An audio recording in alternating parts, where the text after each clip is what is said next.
जय श्री राम। भाई लग रहा है अरविंद केजरीवाल के पाप का घड़ा भर चुका है। भाई जिस तरह ये आदमी धीरे धीरे ईडी के शिकंजे में फंसा है, अब नहीं लगता कि ये बच पाएगा, लेकिन ये अभी भी बाज नहीं आया है। अभी इसके एक नए स्कैम का पता चला है, लेकिन भाई ने उस स्कैम को छोड़ करके अपने नए प्रपंच में जो है हाथ डाल दिया है। उसके बारे में आपको बताऊंगा और ये क्या प्लानिंग कर रहा है, फ्यूचर के अंदर क्या हो सकता है, ये सब आपके डिस्कस करूंगा। इसका जो स्कैम है जिसके बारे में खबर सामने आई है वो भी आपको बताऊंगा, पूरी एक न्यूज़ रिपोर्ट आपके सामने रखूंगा। आप आगे बढ़ने से पहले वीडियो को लाइक शेयर करें और चैनल को इमीडिएटली सब्सक्राइब कर लें। सबसे पहले जी मैं आपको बताता हूँ कि जो ईडी को लेकर के इसके जो समन्स आए हुए हैं उसके बारे में ईडी ने इसको 5 समन भेजे थे, ये नहीं गया था और इसलिए ईडी जो है कोर्ट में चली गई और कोर्ट में जाकर के उसने कहा कि ये आता नहीं है और ये हमारे समन्स का निरादर कर रहा है। इसके ऊपर कोर्ट ने कहा है कि हम जो है इसको बुलाएंगे और उन्होंने कहा है कि 17 तारीख को पेश हो, और अगर ये 17 तारीख को पेश नहीं होता तो इसके ऊपर कार्रवाई हो जाएगी, और अगर ये 17 तारीख को पेश नहीं होता तो ये अरेस्ट भी हो सकता है, इसको जुर्माना भी लगाया जा सकता है, दोनों भी किए जा सकते हैं। तो ये 17 तारीख को पेश होगा कोर्ट के सामने। इसके अलावा जो है आपको पता है जो दिल्ली लिकर जो स्कैम चल रहा है जिसके अंदर मनीष सिसोदिया और संजय सिंह पहले अंदर हो चुके हैं, उसमें भी इसका नाम है, बहुत पुख्ता सबूत है। इसी के लिए इसको बार बार जो है समन भेजे जा रहे हैं और ये नहीं पेश हो रहा। उसके अंदर इसको जो है 19 तारीख को ईडी ने दोबारा समन देकर छठा समन दे करके बुला लिया है, यानी कि 17 तारीख को ये कोर्ट के सामने जाएगा। कोर्ट इसे पूछेगी कि तू क्यों नहीं जाता, और जाएगा या नहीं जाएगा, और ईडी वहीं कह देगी हमने इसको 19 तारीख को बुलाया, तो इसको वहाँ पे कहना पड़ेगा कि हाँ जी मैं जाऊँगा। और जब ये जाएगा 19 तारीख को, ईडी जो है इसके सवाल पूछेगी, ये सवालों का जवाब नहीं देगा क्योंकि ये रंगे हाथों पकड़ा जाएगा, इसलिए ये जवाब नहीं देगा। इसके वकील कहेंगे ऐसे घुमाओ वैसे घुमाओ, और ईडी इसको अरेस्ट कर लेगी। तो इसको पता है आगे क्या होने वाला है, 19 से लेकर 20 या 21 तारीख को ये अरेस्ट हो जाएगा। इसलिए आज केजरीवाल ने बहुत बड़ी चाल चली है, लेकिन आपको मैं उससे भी पहले बताता हूँ, उस चाल से पहले मैं बताता हूँ कि इसका कौन सा नया स्कैम सामने आया है। दिल्ली लिकर स्कैम के अंदर तो इसको जेल हो ही रही है। अब देखिए, जैसे कि मैं हमेशा आपको कहता हूँ, हर बार मैं आपको ये बात समझाता हूँ कि इसने हर डिपार्टमेंट के अंदर ऐसा लगता है 3 से 4 घोटाले कर रखे हैं और सबके अंदर जो है 100 करोड़ से ऊपर के स्कैम लगते हैं सारे। अब जो स्कैम जो ये अब मैं आपको बताने जा रहा हूँ, ये दिल्ली जल बोर्ड का स्कैम है। इसके बारे में भी मैं आपको कई वीडियोज़ में पहले बता चुका हूँ कि दिल्ली जल बोर्ड के अंदर तो इतने बड़े स्कैम निकलेंगे कि ये आदमी जो है अपना मुँह बचाता फिरेगा, क्योंकि इसकी पार्टी जो है पूरी तरह नंगी हो जाएगी, इसके पार्टी के बड़े बड़े नेता नंगे हो जाएंगे, क्योंकि ये इतना बड़ा स्कैम इसने दिल्ली जल बोर्ड के अंदर किया है। हमारे खुद के दिल्ली के जो सब्सक्राइबर्स हैं वो हमें जो है फ़ोन कर करके बताते हैं, मैसेजेस करते हैं, फ़ोटोवे भेजते हैं कि किस तरह दिल्ली के अंदर बड़ा स्कैम चल रहा है।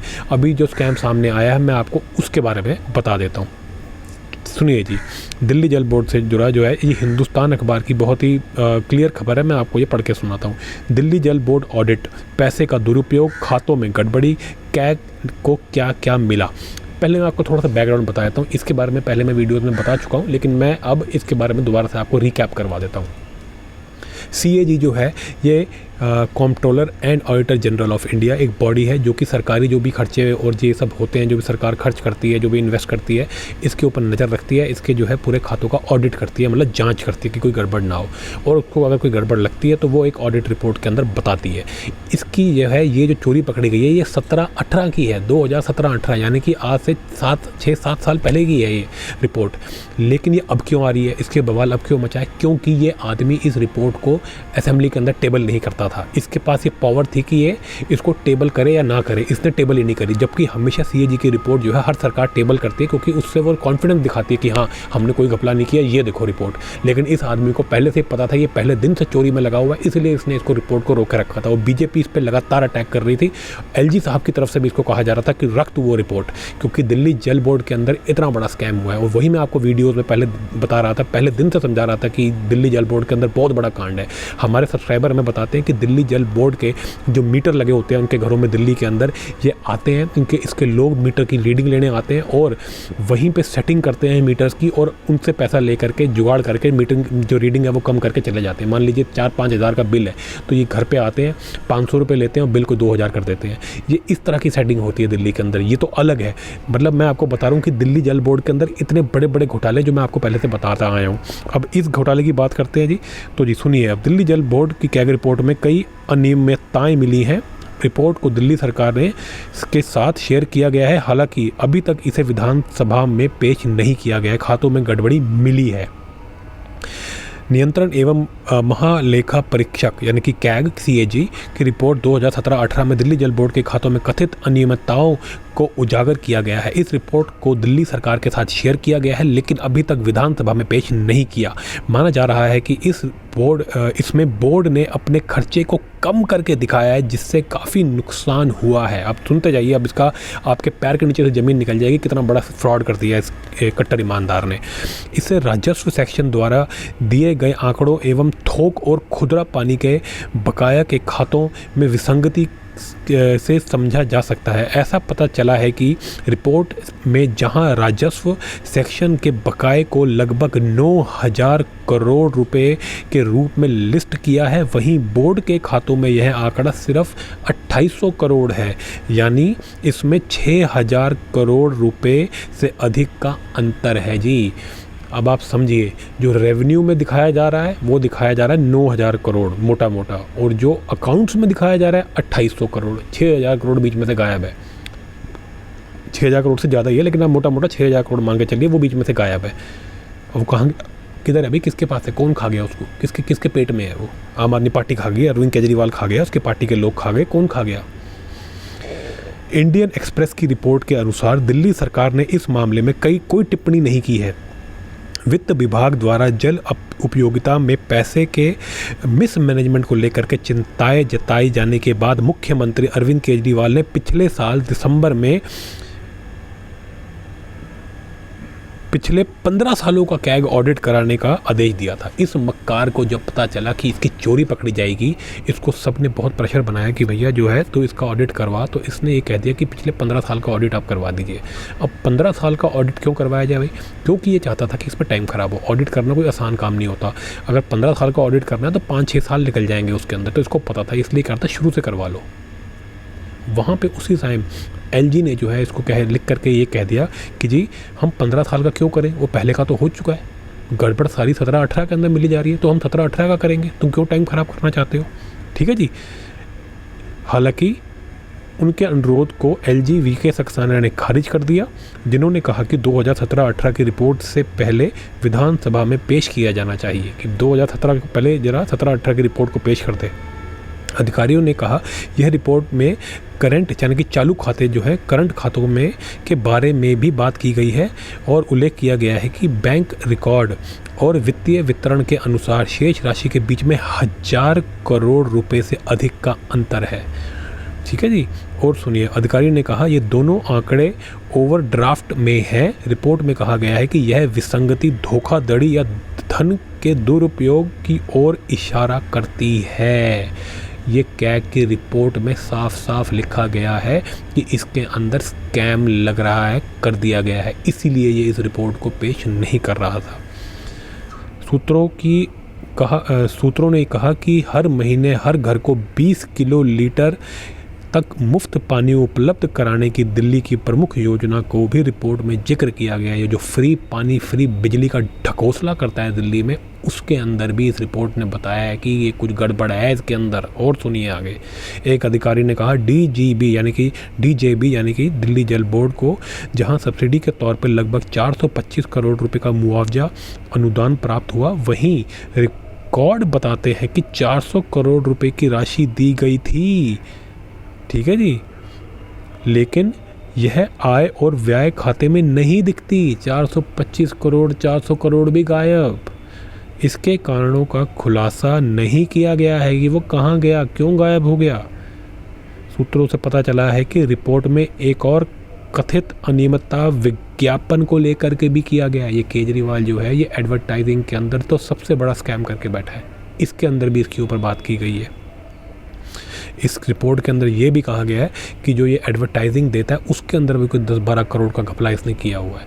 तो जी अब ये जो है नया स्कैम है, जबकि इसके बारे में सबको पहले से शक था, लेकिन इसके बारे में खुल के डेटा अब सामने आया है, क्योंकि ये दबा के बैठा था इस रिपोर्ट को, लेकिन इंडियन एक्सप्रेस ने इस रिपोर्ट को जो है आगे दिखा दिया है, और ये केजरीवाल की पोल पूरी तरह खोल देता है, इसको पूरी तरह नंगा कर देता है। ये आदमी पहले दिन से स्कैम कर रहा है। ये ऐसा नहीं है कि इसका दिमाग बाद में ख़राब हो गया, ये पहले ठीक था, ऐसा कुछ नहीं है। ये पहले दिन से स्कैम कर रहा था। ये 2017-18 का किया हुआ स्कैम है इसका। हमने जी दिल्ली में फ्री पानी, फ्री बिजली दिया है, इसको बस प्राइम मिनिस्टर बनना है, और झूठ बोल के ये दिल्ली की छाती पे चढ़ा, लूट रहा है दोनों हाथों से। दिल्ली के अंदर कोविड के दौरान क्या क्या नहीं हुआ, कहानियाँ हमने भी पढ़ी हैं अखबारों के अंदर। हमने भी दिल्ली के लोगों से बात की है कि क्या कोहराम मचा था दिल्ली के अंदर। और अगर अमित शाह ना होते, अगर ये अमित शाह के सामने नाक रगड़ी होती, इसने माफ़िया मांगी होती, तो ये दिल्ली का हालत ख़राब हो जानी थी। दिल्ली के अंदर हाहाकार मच जाना था। और जितना मुझे याद आता है उस टाइम पे शायद अमित शाह को खुद इस वजह से जो है कोविड हो गया था, लेकिन उन्होंने दिल्ली को बचाया था। ये मक्कार आदमी ये पहले दिन से स्कैम करने में लगा हुआ है। दिल्ली के बच्चों को शराब पिलाई इसने, दिल्ली के स्कूलों के अंदर इसने स्कैम किया है, दिल्ली के पानी के अंदर स्कैम किया, दिल्ली की बिजली के अंदर स्कैम किया। इसने एक खुफिया डिपार्टमेंट बना रखा है जो कि एक देश के साथ गद्दारी है, वो भी बहुत बड़ा एक इसने कांड किया हुआ है। उसके अलावा इसने कौन कौन सी जगह नहीं है, ट्रांसपोर्ट के अंदर स्कैम है, डीटीसी के अंदर स्कैम है, हर डिपार्टमेंट के अंदर 2-2 3-3 स्कैम ये करके बैठा हुआ है ये आदमी। अब ये इतना बड़ा स्कैम 6-6 हज़ार करोड़ की तो फिगर सामने आ रही है, 1000 करोड़ अलग, 400 करोड़ अलग, पता नहीं 7-8 हज़ार करोड़ का तो इसमें स्कैम कर दिया दिल्ली के जल बोर्ड के अंदर। और जो मैंने आपको बताया कि जो सेटिंग होती है इधर उधर से पैसे घुमाते हैं वो अलग, एमसीडी भी इसके पास दे दी दिल्ली वालों ने। उसके अंदर पूरी दिल्ली के अंदर हमारे दिल्ली के सब्सक्राइबर बताते हैं कूड़ा भरा पड़ा है, कूड़ों के पहाड़ पूरी दिल्ली के अंदर लगे हुए हैं जो कि कभी नहीं होते थे। एक नया फ्लाईओवर नहीं बनाया इसने। आप बताइए तो ये बंदा किस दोनों हाथों से दिल्ली को लूट रहा है। दिल्ली के अंदर नकली दवाएँ ये बेचता है, कैसा राक्षस आदमी है ये आप सोचिए। तो जी इसका ये नया स्कैम सामने आ गया। इस आदमी ने हद ही कर दी है स्कैम्स की। ये तो कांग्रेस पार्टी से भी ज़्यादा गया गुजरा निकला। अब सुनिए जी आज का जो इसने नया ड्रामा किया है। आज अभी से 15-20 मिनट पहले ये एक न्यूज़ आई है कि इसने जो है दिल्ली के अंदर सत्र बुला लिया है। अब सत्र बुलाने का क्या रीज़न है भाई, कोई रीज़न ही नहीं बनता, क्यों बुला लिया आपने सत्र। अब मैं आपको बताता हूँ ये किस चक्कर में लगा। इसको ये पता है कि इसके रोज़ के रोज़ नए स्कैम निकल रहे हैं, ऐसे दिल्ली जल बोर्ड वाले स्कैम भी निकल रहे हैं। और इसको ऑलरेडी ईडी ने दिल्ली लिकर स्कैम के अंदर बुलाया हुआ है, शराब के जो स्कैम हुआ हुआ है उसके अंदर इसको जाना है, उसमें इसने अरेस्ट हो जाना है। 19-20 तारीख को ये अरेस्ट हो जाएगा। इसलिए इसने इसकी तैयारी शुरू कर दी है कि मैं किस तरह पहले से इसके बचने के जो है तरीके निकाल लूँ। इसके लॉयर्स ने इसको बताया होगा कि जा करके तू असेंबली के अंदर सत्र बुला ले। अब ये सत्र बुला लिए मार्च तक का। अब ये कुछ इस तरह की प्लानिंग है कि अब ये कुछ महीनों तक जो है उस सत्र का बहाना मार सकता है। अरेस्ट तो ये हो जाएगा, लेकिन ये अंदर बैठा बैठा जब ये कोर्ट के सामने इसके वकील दलीलें डालेंगे तो वो यही कहेंगे जी कि जी बाहर तो सत्र चल रहा है और ये अपनी पार्टी का मेन आदमी है, ये दिल्ली का चीफ मिनिस्टर है, इसको बाहर जाने दो। ये बहाना मार के इसको बेल दिलवाई जाएगी। तो ये जो है आगे की सोच रहा है, ये दूर की गोटी फेंक रहा है। इसको ये पता है कि इसने अरेस्ट हो जाना है, इसने बहुत बड़े बड़े स्कैम किए हैं, लेकिन ये बाहर आ सके, बेल पे बाहर आ सके। और बेल पे बाहर आने के लिए इसको बड़े जिसे कहते हैं एक कोर्ट को कन्विंस करना पड़ेगा, बहुत बड़ा कोई रीज़न देना पड़ेगा। तो ये वो रीज़न की तैयारी अभी से कर रहा है। अब आप सोचिए ये दिल्ली का चीफ मिनिस्टर है, अब ये क्या काम कर रहा है, ये अपने आप को इन स्कैम से बचा रहा है कि दिल्ली की सेवा कर रहा है। दिल्ली इस टाइम पे कौन चला रहा है, ये दिल्ली के लोग बताएं कि आपकी दिल्ली कौन चला रहा है जब आपका चीफ मिनिस्टर जो है इन कामों में लगा है, फालतू का सत्र बुला रहा है। भाई तेरे पास तो पूर्ण बहुमत की सरकार है। दूसरी पार्टी को, बीजेपी को अगर सरकार बनानी होगी तो तेरे कम से कम 35-40 विधायक तोड़ने पड़ेंगे। इतने विधायक कौन तोड़ेगा भाई, नहीं तोड़ सकता। तेरी सरकार सेफ है तो तेरी विधायक ये क्यों बुला रहा है सत्र। बजट तू कह रहा है बजट के लिए बुला, बजट तो कल देना था, तुमने कल क्यों नहीं दिया। फिर ये ड्रामेबाजी तुम करना बंद करो। दिल्ली को ये बेवकूफ़ बना रहा है, ये कोई काम नहीं कर रहा। पता नहीं दिल्ली ऑटो पायलट मोड पे ही चल रही है। दिल्ली को कौन चला रहा है, कोई दिल्ली का पूछने वाला है नहीं है। ये आदमी तो सारा टाइम या तो अपने लोगों को बचाने में लगा रहता है कोर्ट के अंदर, या अपनी खुद की जान बचाने में लगा रहता है, या ये भागता फिरता रहता है, या कभी ड्रामे करता मैं विपासना कर रहा हूँ। अभी दिल्ली के अंदर जो फार्मर्स का प्रोटेस्ट चल रहा है उसके अंदर इसने जो है फिर धांधली करी। पहली बात तो ये विपासना करने गया था पंजाब, उसके बाद ये फार्मर्स का प्रोटेस्ट शुरू हो गया। क्या मतलब है इसका, ये गायब क्यों हुआ था, क्या ये यही इसी काम के जुगाड़ में गया था। इस बार वो पूरा लैस होके आए हैं, ट्रैक्टरों के वो पूरा टैंक बना के आए हैं। और ये दिल्ली में जब इसको कहा गया मोदी सरकार द्वारा कि एक जो स्टेडियम है उसको जेल बना दिया जाए, अगर दिल्ली में कोई दंगा करता है तो उसको उठा करके उस स्टेडियम में रखा जाएगा, क्योंकि बहुत सारे लोग हैं तो स्टेडियम बना लो, ओपन स्टेडियम, कि उनको लोगों को कुछ समय के लिए वहाँ उठा कर रखा जाएगा। इसने मना कर दिया। वहाँ बैठा भगवंत मान उनको नहीं रोक रहा, पंजाब को उनको भड़का रहा है, वो एंटी इंडिया बयान दे रहा है। वो भी इसी की पार्टी का है, आम आदमी पार्टी का भगवंत मान। मतलब ये क्या चाहते हैं कि पंजाब के लोग आकर के दिल्ली में दंगा करें, और ये उन लोगों को भड़का रहे हैं। ये उनको रोकना नहीं चाहते, ये चाहते हैं दिल्ली में आगजनी हो, दिल्ली में दंगे हों, दिल्ली में जो है हाहाकार मच जाए ताकि ये अरेस्ट ना हो। ये डराना चाहता है मोदी सरकार को, दिल्ली में दंगे करवा करके ये दिल्ली के लोगों को डराना चाहता है। आए दिन ये किसी रिपोर्टर को अरेस्ट करवा देता है, किसी जवान रिपोर्टर को उठा करके थाने में ले जाता है, कभी किसी बीजेपी के नेता को ज़बरदस्ती पंजाब पुलिस उठा के ले जाती है। ये कैसा गुंडा आदमी है, स्कैम ये करेगा, गुंडाई ये करेगा, दुनिया भर की धांधली ये करेगा। ये काम कब करता है? हमको तो बताने वाले ये बताते हैं दिल्ली वाले कि ये सचिवालय ही नहीं जाता, इसने घर के अंदर एक स्टूडियो बना रखा है, वहाँ बैठकर वीडियो रिकॉर्ड कर देता है। ये प्रेस कॉन्फ्रेंस भी नहीं करता लाइव। ये कैसा चीफ मिनिस्टर है भाई? पूरे भारत के इतिहास में इससे धूर्त आदमी नहीं पैदा हुआ। और मेरा बिल्कुल दिल्ली के लोगों से हाथ जोड़ के निवेदन है कि आप कृपा करके इस आदमी के अरेस्ट होने का ज़्यादा से ज़्यादा डिमांड करें और मोदी सरकार के ऊपर प्रेशर बनाएं कि इस आदमी के ऊपर कार्रवाई की जाए, और अगर दिल्ली के अंदर राष्ट्रपति शासन लगाना पड़े तो लगाया जाए। इसने जितनी चोरी करी है, इसकी पार्टी ने, इसके चट्टे बट्टों ने जितनी चोरी करी है दिल्ली की, वो सब के सब इससे निकलवाए जाएँ पैसे बाहर। बहुत हो गया।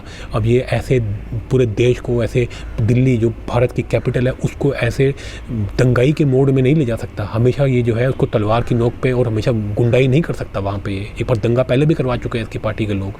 वक्फ बोर्ड में भी, बोर्ड के अंदर भी उसने अपना एक बंदा छोड़ रखा है जो कि जो है लोगों की ज़मीनें जो है वो उस पर कब्जा किए जा रहा है। पता नहीं क्या क्या काम कर रहा है ये। तो भैया हम तो हाथ जोड़ के ये इस देश की मोदी सरकार से प्रार्थना करते हैं कि कृपा करके इस आदमी को जल्दी से जल्दी अरेस्ट किया जाए। और हम अपने देश की जो जांच एजेंसियां हैं उनसे भी हम रिक्वेस्ट करते हैं कि आप बिना डरे इस आदमी के ऊपर जो है जल्दी से जल्दी कार्रवाई करें। तो चलिए जी, अगर आपको ये वीडियो अच्छा लगा हो तो इस वीडियो को लाइक शेयर करें और चैनल को सब्सक्राइब करना बिल्कुल ना भूलें। मिलते हैं आपसे अगले वीडियो में।